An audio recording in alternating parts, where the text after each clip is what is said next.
단 이틀 만에 무려 10만 명의 인구가 거대한 스타디움으로 대이동을 합니다. 여러분, 이게 상상이 가시나요? 와, 10만 명이면 진짜 그냥 하나의 중소도시 전체가 통째로 움직인 거랑 맞먹는 엄청난 규모잖아요? 네, 맞아요.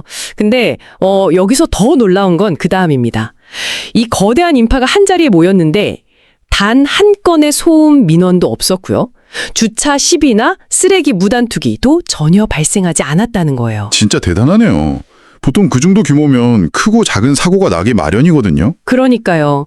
그래서 세상에 온갖 화려한 이벤트나 막 통제불능의 군중을 다 겪어본 그 아주 냉철하고 깐깐한 한 연예부 기자가 혹시 모를 혼란을 취재하러 현장에 갔다가 오히려 완전히 매료돼서 찐팬이 되어 돌아왔다고 합니다. 아, 취재하러 갔다가 입덕을 하신 거군요. 네, 완전 입덕이죠. 대체 그 현장에서 뭘 보았길래 이런 기적 같은 일이 벌어진 걸까요? 지금 이 이야기를 듣고 계신 여러분을 우리 삶에 따뜻한 위로와 감동을 주는 놀라운 현상들을 깊이 있게 파헤쳐보는 영웅스쿨의 탐구 시간으로 초대합니다. 네, 반갑습니다. 오늘 우리가 나눌 이야기는 그냥 단순한 연예계 가십이나 흔한 공연 리뷰가 절대 아닙니다. 그렇죠. 차원이 다른 이야기죠. 맞아요. 한 아티스트와 그의 팬덤이 어떻게 한국 사회의 문화적 풍경과 세대 간의 소통 방식을 완전히 그리고 아주 아름답게 뒤바꿔 놓았는지를 보여주는 정말 특별하고 가슴 벅찬 사례를 들여다보려고 합니다. 네, 오늘은 단숨이 노래를 기가 막히게 잘하는 가수를 넘어서서 이제는 막 대한민국을 관통하는 거대한 문화현상이 된 아티스트 임영웅, 그리고 그가 가장 자랑스러워하는 최고의 파트너 영웅시대가 만들어낸 압도적인 풍경들을 파헤쳐 볼 겁니다. 벌써부터 기대가 됩니다. 그럼 복잡한 서론으로 시간 끌지 않고 곧바로 그 놀라운 10만 명의 도시 한복판으로 들어가 보겠습니다. 그 기자가 가장 충격받았던 포인트, 그러니까 그 거대한 규모 속의 완벽한 질서 이야기부터 해볼까요? 네, 좋아요. 앞서 10만 명이라는 숫자를 중소도시 인구에 비유하셨잖아요. 근데 사실 그 정도 군중이 좁은 한 공간에 그것도 한여름에 모인다는 건 그 자체로 통제가 거의 불가능한 상황이거든요. 아, 한여름이면 진짜 덥고 짜증나잖아요. 그렇죠.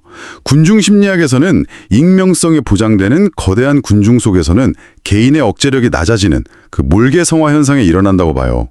그래서 주최 측이 아무리 경호 인력을 쫙 깔아도 불평불만이 터져나오는 게 일반적이거든요. 잠깐만요. 바로 그 지점인데요. 사실 어떤 가수의 띵덤이든 다 자신들이 가장 질서정연하고 매너가 좋다고 자부하잖아요. 네, 다들 그렇게 생각하죠. 예를 들어 방탄소년단의 아미나, 테일러 스위프트의 스위프티스 같은 글로벌 거대 팬덤들도 엄청난 질서를 보여주잖아요.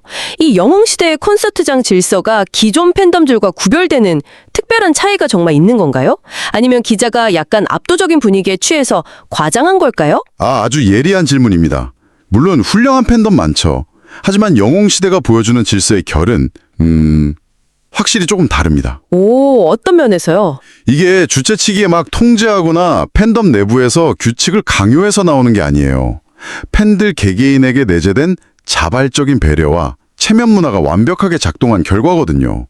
특히 이 팬덤을 구성하는 주력 세대의 연륜, 삶의 지혜가 현장에서 발현되는 방식이 굉장히 독특해요. 아, 연륜과 지혜요? 네, 예를 들면 저녁 6시 공연인데 오후 1시부터 이미 공연장 주변이 하늘색 물결로 꽉 찼다는 증언이 있거든요. 아니 5시간 전부터요. 보통 그렇게 일찍 가면 진짜 덥고 지쳐서 오히려 짜증날 텐데요. 체력적으로도 힘들고요. 일반적인 공연이라면 100% 그렇죠.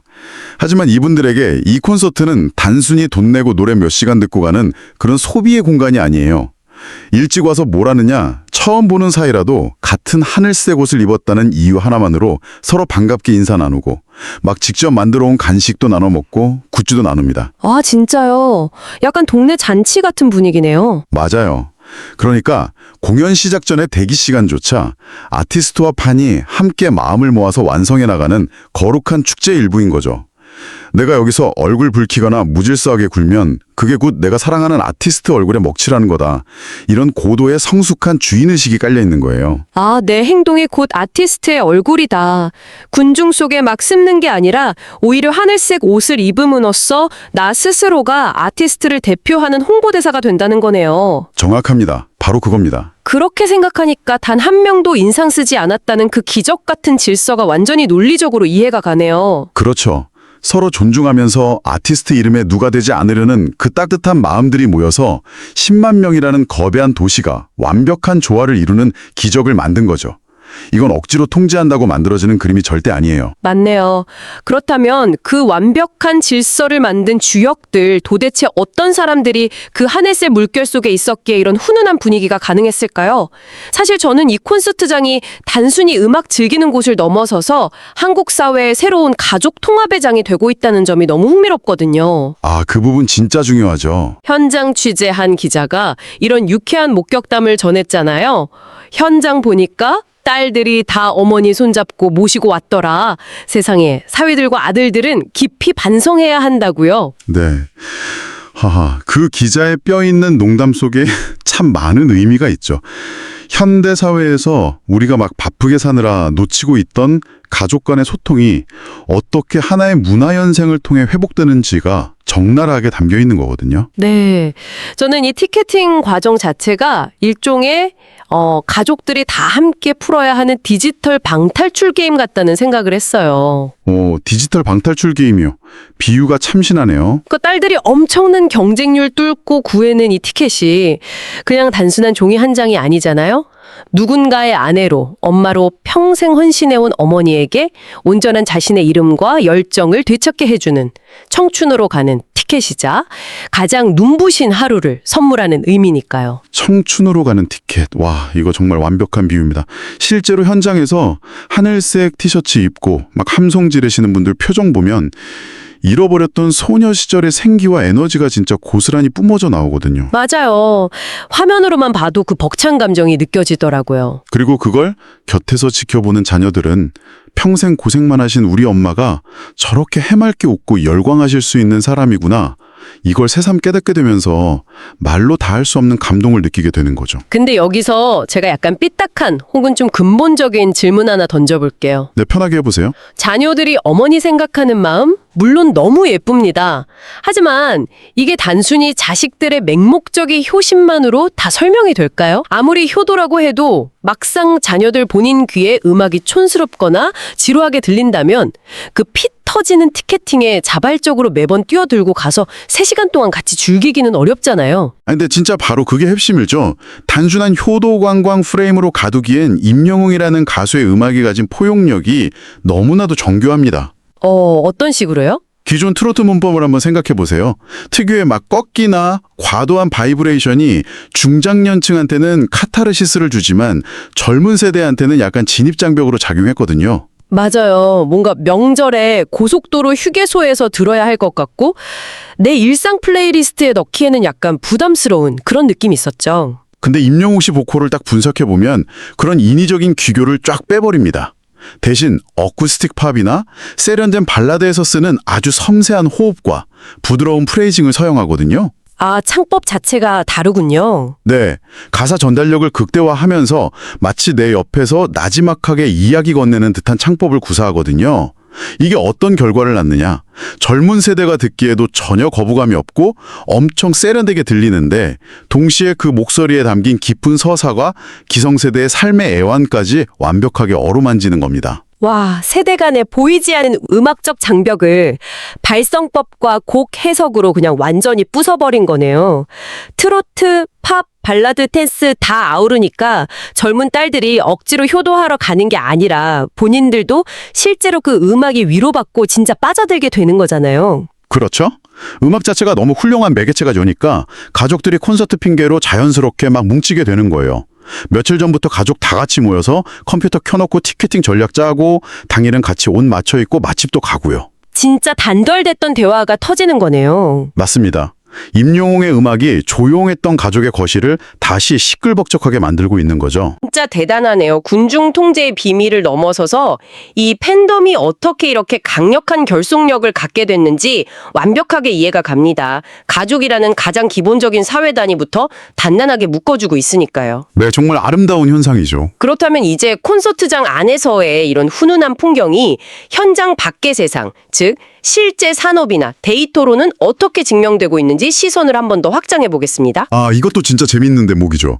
그 아름다운 팬들의 정서가 어떻게 차갑고 객관적인 수치마저 압도해버리는지 보여주거든요. 앞서 언급한 그 연예부 기자가 완전히 마음 뺏긴 또 다른 결정적 이유가 현장에서 만난 팬들의 태도였어요. 보통 수만 명 모인 곳에서 카메라 들이대고 인터뷰 요청하면 10중 8구는 막 손살에 치며 피하거나 불쾌하잖아요. 100% 그렇죠.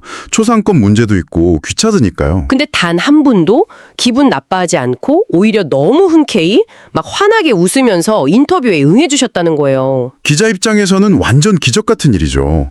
언론을 내하는 군중의 태도가 그렇게 우호적이라는 건 팬덤 내부에 우리가 사랑하는 아티스트를 세상에 긍정적으로 알리고 싶다라는 강력한 동기가 아주 꽉 차 있다는 뜻이거든요. 그래서 말인데요. 사실 팬덤의 열정은 어느 아이돌에게나 다 있잖아요. 근데 영웅시대처럼 주변에 막 긍정 에너지를 전파하고 누구에게나 예의 갖추는 이 품격이 결집됐을 때 이게 실제 기록이나 산업에 어떤 메커니즘으로 영향을 미치는 건가요? 단순히 마음이 예쁘다고 음원 차트 1위 하는 건 아니잖아요. 아주 날카로우십니다. 마음만으로 차트 1위 못하죠. 이건 그분들이 가진 아주 견고하고 품격 있는 결속력이 고도의 디지털 조직력으로 전환됐기 때문이에요. 디지털 조직력이요? 네, 데이터가 다 증명합니다. 아이돌 차트 259주 연속 1위. 여러분 259주면 무려 5년입니다. 5년 동안 단 한 주도 1위를 안 놓쳤다는 건 그냥 노래 좋아서 어쩌다 많이 들은 수준이 절대 아니에요. 와, 5년이요? 매일매일 꾸준하게 스밍 돌리고 투표하는 성실함과 조직력이 뒷받침되지 않으면 아예 불가능한 수치죠. 아니 생각해보면 그 주력 팬층인 50대에서 70대 분들은 원래 막 스트리밍 앱이나 디지털 기기에 익숙한 세대가 아니었잖아요. 바로 그겁니다. 임영웅이라는 아티스트를 응원하겠다는 그 강렬한 동기부여 하나로 이분들이 스스로 스마트폰 사용법 공부하고 음악 플랫폼 가입하는 법 배우고 스밍 문화를 다 익히신 거예요. 와, 진짜요? 한국 사회의 오랜 숙제 중 하나가 중장년층의 디지털 소외 현상이었는데 그걸 그 어떤 정부 정책이나 교육 프로그램보다 영웅시대라는 팬덤이 더 빠르고 완벽하게 해결해버린 셈이죠. 와, 진짜 소름 돋네요. 아티스트를 향한 사랑이 한 세대의 디지털 리터러시를 그냥 통째로 끌어올린 거군요. 게다가 브랜드 평판 63개월 연속 1위라는 대기록에 긍정 비율이 무려 93%에 달한다는 것도 다 그런 맥락인가요? 맞습니다. 대중 앞에 계속 노출되는 스타가 5년 넘게 93%라는 압도적 긍정 비율 유지하는 건 통계학적으로 거의 기적에 가깝거든요. 그렇죠.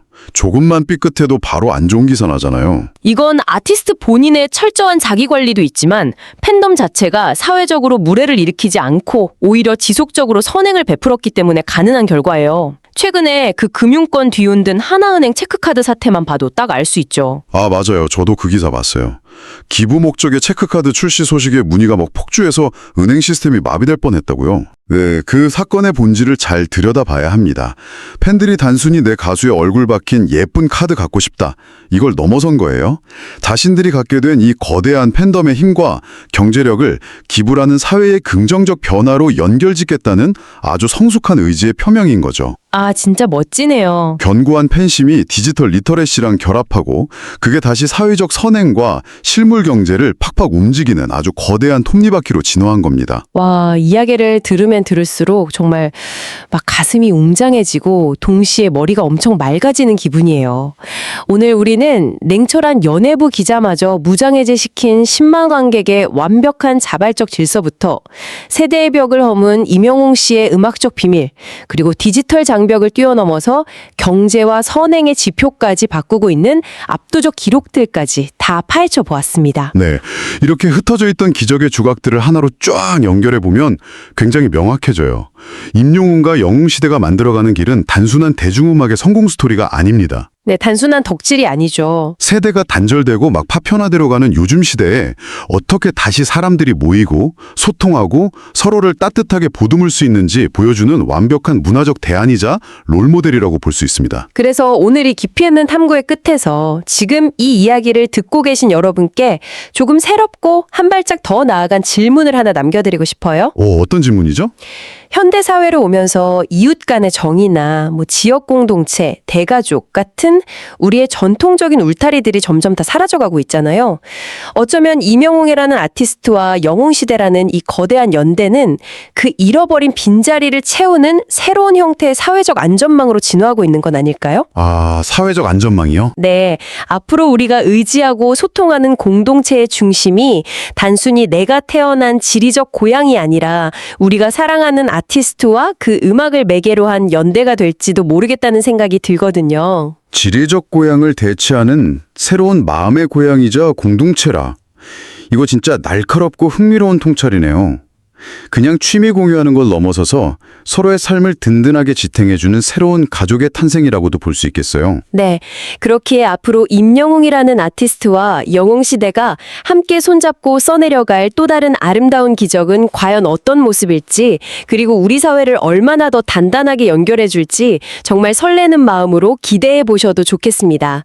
오늘 영웅스쿨에서 준비한 탐구 시간은 여기까지입니다. 끝까지 함께 해주신 여러분 진심으로 감사드리며 오늘도 건행,